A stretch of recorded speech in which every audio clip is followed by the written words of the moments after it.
Vamos dar continuidade ao nosso trabalho de análise deste momento histórico do Brasil em ebulição. Nós vivemos um momento histórico ímpar, né? Após o afastamento da ex-presidente Dilma. E, na realidade, falamos da ópera do impeachment. Depois documentamos também o que nós chamamos de ato final da ópera do impeachment. E agora estamos no momento em que vamos entrar num filme. Poderá ser um filme de curta-metragem, média-metragem ou até mesmo de longa-metragem. Eu fiquei muito impressionado com a jovem militante que perdeu uma vista nas manifestações logo após o afastamento da presidente Dilma, em princípio contra o governo que se instala, do Michel Temer, a palavra de ordem é fora Temer, e aquela militante que declarou que ela estava disposta a ir para a rua e quebrar e participar dos protestos da forma que a juventude que tem mais energia se vê na condição de realizar, né? Que é ir para a rua. Como todos nós que fomos jovens sabemos o que é isso. Nós que vivemos principalmente a militância durante as grandes mobilizações, desde a ditadura militar, passando pelo direto a já e chegando no impeachment do Collor e passando por isso, chegando agora no momento mais recente da história, nós sabemos qual é o ímpeto do jovem, né? E lamento muito que isso tenha ocorrido. Eu não acho que o fato dela ter se declarado em participar da violência, a ação da polícia, que levou àquele incidente grave, na minha opinião. Polícia nós não vamos nem falar aqui, porque a polícia no Brasil ela tem sempre uma cara muito parecida, né? A cara da repressão, ainda é a polícia militar, oriunda ainda de uma mentalidade militarizada aí, que é necessária uma reforma da polícia, né? Essa que é a verdade. Mas não vamos entrar dentro do mérito dessa questão, porque há uma questão de fundo muito mais importante do que a questão da polícia, que é a crise política, a crise do sistema político do Brasil. E vamos, nesse momento, aparentemente estamos num conflito entre esquerda e direita, né? A direita reacionária, o Temer, os partidos de conservadores, o DEM, o PSDB, o PMDB e mais alguns partidos, o PSD, o PP, todos os partidos que, de uma certa forma, eram, a menos do PSDB, do PPS e quem mais? Do DEM, era uma oposição ao governo Dilma, mas os outros todos que estão aí nessa articulação Temer, vamos dizer assim, partidos da chamada base da presidente Dilma. Então é muito sintomático. Eu lembro muito bem, um fato que me marcou muito foi quando, após 12 anos de poder, o governo liderado por Dilma entra num processo de desgaste. A sua base parlamentar, essa base que está aí, que hoje basicamente é a base do governo Temer, ela se rebela e começa a criar dificuldades, obviamente, para vender facilidades, né? Obter benesses, mas só que o país já estava desestruturado a um tal ponto, do ponto de vista da economia, do ponto de vista da gestão fiscal, dinheiro já estava faltando, já houve as pedaladas que, independente do julgamento de ser válido ou não, do ponto de vista do impeachment da Dilma, já acontecia, o déficit público já era gigantesco, não tinha mais dinheiro. Então, não tinha mais como conciliar os interesses daqueles que era a base do governo, né? E isso se tornou tão difícil para a Dilma que ela, num dado momento, depois de tentar várias soluções ali na Casa Civil e articulação política, chegou de botar a Gleisi Hoffmann, uma pessoa sem experiência, né, que não tem condição. A Gleisi Hoffmann pode ser combativa, pode ser uma petista de carteirinha e ligada à cúpula do PT, inclusive o marido dela foi ministro, então tudo isso cria aí a Dilma com esse negócio de vamos botar mulher no comando. Tudo bem, eu nada contra botar mulher no comando, mas mulher com experiência. Por que não bota uma Luísa Erundina ou a própria Marta Suplicy? Não? Mas não, bota uma pessoa que é submissa, que só sabe bater palma e falar, repetir slogans. Não tem nenhuma articulação, nunca vi essa senadora Gleisi fazer um discurso com conteúdo, né? Propostas que inclusive fossem capazes de fortalecer. Não, foi uma gestão pífia. E num dado momento, no desespero, Dilma chama Temer. Não? Isso não tem 2, 3 anos, não tem muito tempo, dá 2 anos atrás. Chama Temer para ser o articulador político. E esse Temer que está aí agora, tão repudiado, mas foi chamado para ser o articulador político da Dilma, para salvar e unificar a base. Claro, Temer é um político experiente. Né? Claro que ele queria os mecanismos. Quais eram os mecanismos para fazer a tal da articulação da base, tentar recompor a base? Os cargos, né? Acesso a recursos, decisões estratégicas. Claro que ele não conseguiu. Por que não conseguiu? Porque depois de 12 anos, né, a boca fica torta. Os petistas, vamos dizer assim, o núcleo duro de poder do PT não aceitou. Não aceitou. Claro que não aceitou, mesmo com a Dilma ajoelhar-se perante o Temer e pedir essas coisas, não aceitou. O Temer não aguentou nem um mês. Né? Logo depois chamou coloca o Eliseu Padilha, que também, claro que basicamente é só para o vexame não ser tão grande, e logo em seguida acontece o desastre, a carta do Temer, que foi vazada, cara, vazada por quem? Certamente deve ter sido pelo próprio Temer, embora tudo seja possível, né? Esse jogo, às vezes as pessoas se embaralham, né? Quem vazou, quem não vazou. Não é tão líquido e certo que Temer nega. Mas aí nós já tínhamos o quadro de transmutação. A base aliada se transforma na base rebelada, né? E começa a articulação para a retirada da presidente Dilma do poder. Isso aí precisamos aprofundar esse. Um fato, claro, um fato extremamente significativo nesse processo é a prisão do Delcídio. Ora, Delcídio, a cozinha de Lula, a cozinha de Dilma, líder do partido, líder do PT, líder do governo no Senado. Ele participava de todas as decisões estratégicas. Né? É preso e depois, e de uma forma estranha, abandonado pelos petistas que tinham sido solidários. A Dirceu tinha sido solidária genuíno, a outros, Delúbio, na época do Mensalão, e agora Delcídio é sacrificado. É uma verdadeira cravo Delcídio, amargurado, não? Que também que não é um petista de carteirinha, também veio do PSDB, por incrível que pareça, né? E ele se sente traído e, obviamente, ele detentor das informações estratégicas, ele expõe, né, a ferida. Isso simplesmente colaborou mais ainda para justificar as mudanças, as transformações, as mudanças de posições, formando a nova configuração que levou a isso. Esse é um ponto importante, não pela análise política em si, mas é para dizer em nome de quem que nós estamos indo para a rua, em nome de que projeto nós vamos expor a nossa juventude a isso que essa menina sofreu.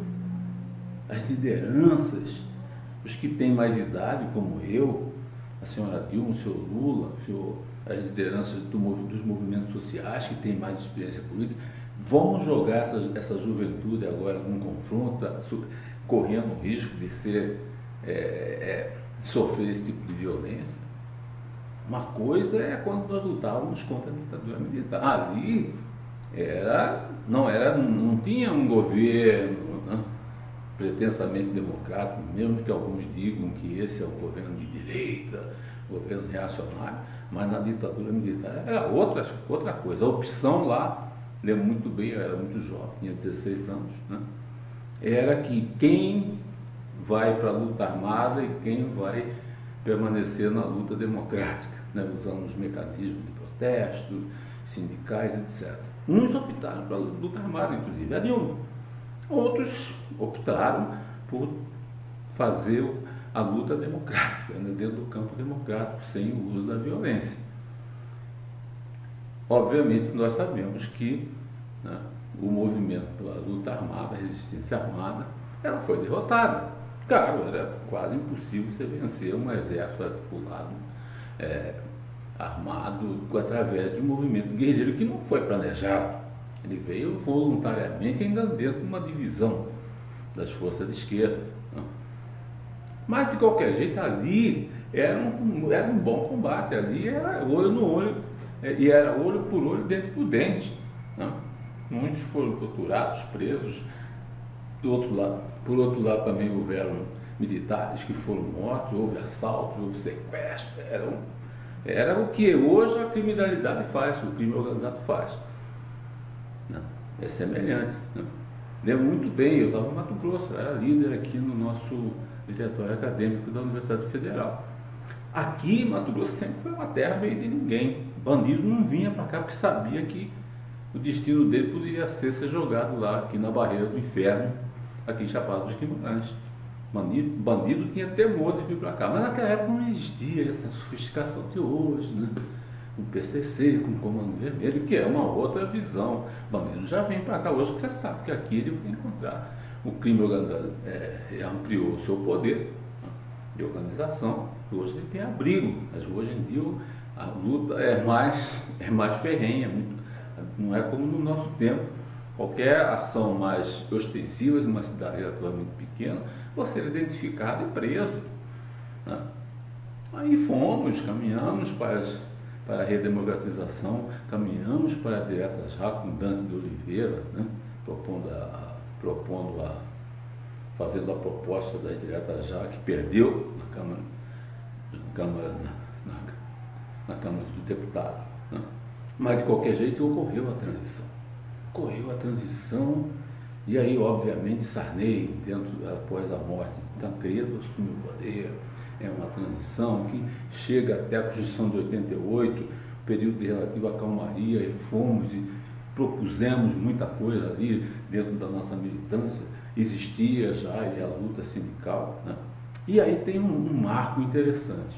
Eu era diretor da CUT do Rio de Janeiro, presidente do sindicato do Estado do Rio de Janeiro, tinha, obviamente, uma liderança dentro da chamada articulação sindical, que é a corrente sindical equivalente à articulação, que é a corrente do PT de Lula, Zé Dirceu. Na nossa configuração sindical, a nossa referência era o de Lula Soares, depois foi preso no Mensalão, mas a referência política da articulação era Zé Dirceu, e Lula era o grande guru, cara, decidia, ele era o juiz de todas as divergências, né, das correntes, era o Lula que dava a palavra final. E um belo dia, bom, a CUT sempre foi combativa e era a vanguarda, né, do sindicalismo forte, né? E a gente enfrentava muitas greves, mobilizações muito grandes no Rio de Janeiro, onde a gente colocava 20 e 30 mil trabalhadores na rua, né? Essa era uma luta muito importante, que estávamos exatamente brigando para ampliar o espaço dos trabalhadores na Constituinte, né? Tínhamos que ocupar o espaço político. E lembro muito bem que a CUT repudiava a CIOLS, que era a Central Sindical dos Estados Unidos, como se fosse meio que um demônio dominado, né, por dirigentes fascistas dos Estados Unidos e tal. Num certo momento, houve uma sinalização da cúpula da articulação sindical de que a CUT estaria se aproximando da CIOL. Nós militantes ali que já tinham um certo grau de informação e formação, ficamos curiosos e ficamos revoltados com aquilo, como o diabo, agora nós vamos nos juntar ao demônio, né? Fomos chamados a uma reunião, lembro muito bem, uma reunião histórica lá em Cajamar, onde a cúpula da articulação sindical apresenta a proposta de que é estratégico, porque íamos ampliar as relações da CUT com a CIOL, se associando a CIOL, iam aparecer parcerias, surgiram parcerias. Claro que o pessoal da esquerda não aceitou, eu não aceitei, fiz um discurso, inclusive alguns me falaram, pô, você é louco, como é que você faz um discurso desse aí com toda a cúpula, com toda a cúpula, você vai ser execrado. Eu achei que aquilo não era tão sério assim, mas de fato aconteceu, eu acabei sendo execrado.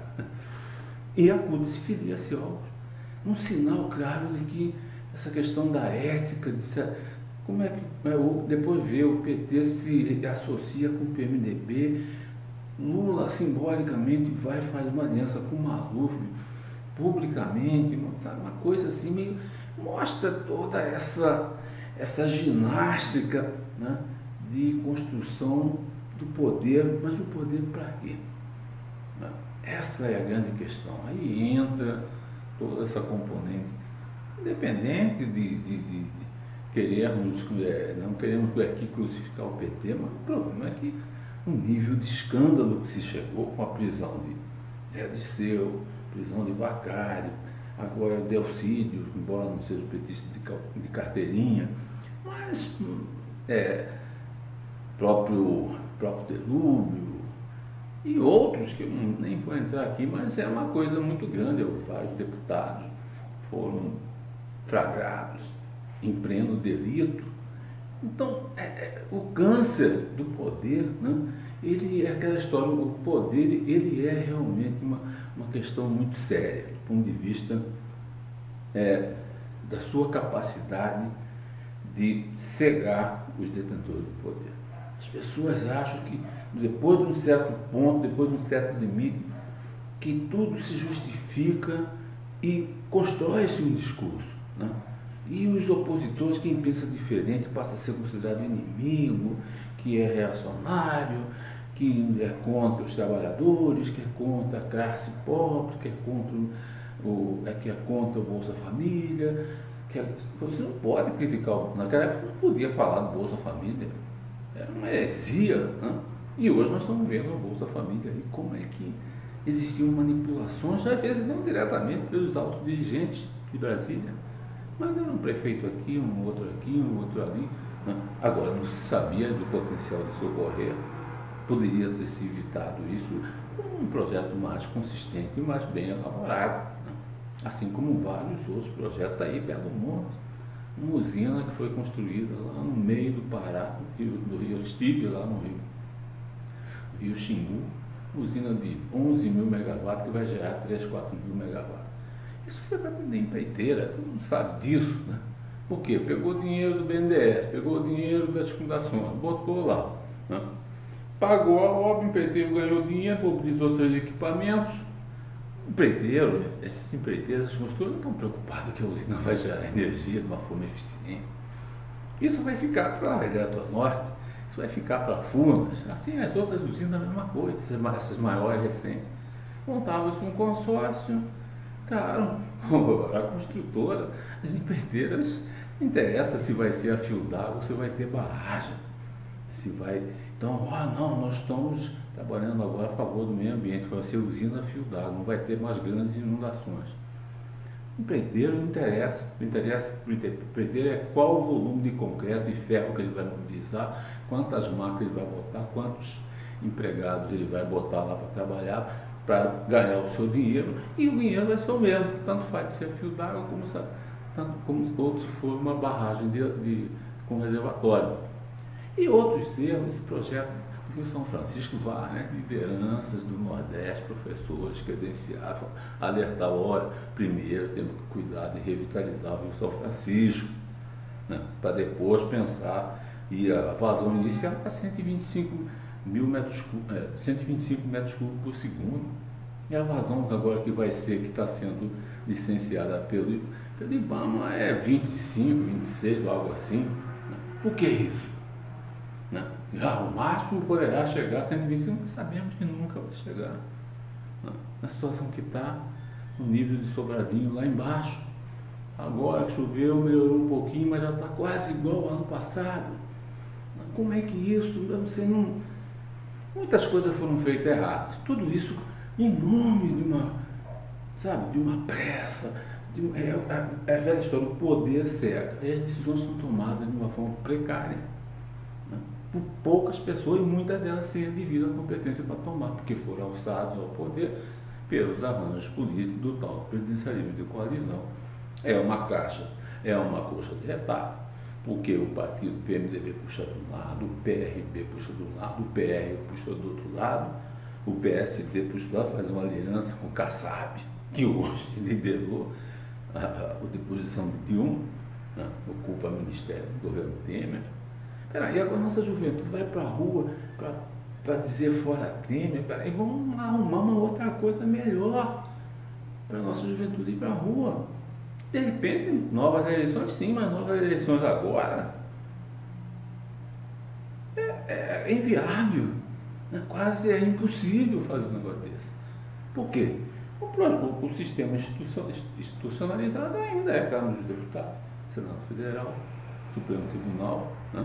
E o Poder Executivo que está lá dominado por quem não tem nenhum interesse em eleição direta já. Né?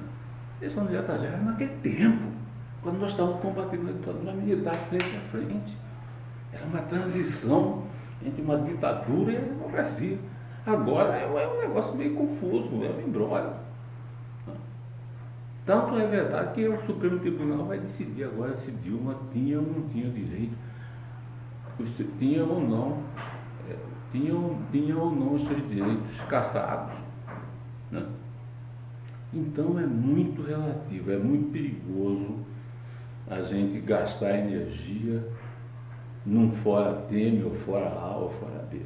Isso é muito pouco, isso pode lançar a nossa juventude, a militância de esquerda, né? Progressista, não é tudo. É um desgaste de energia.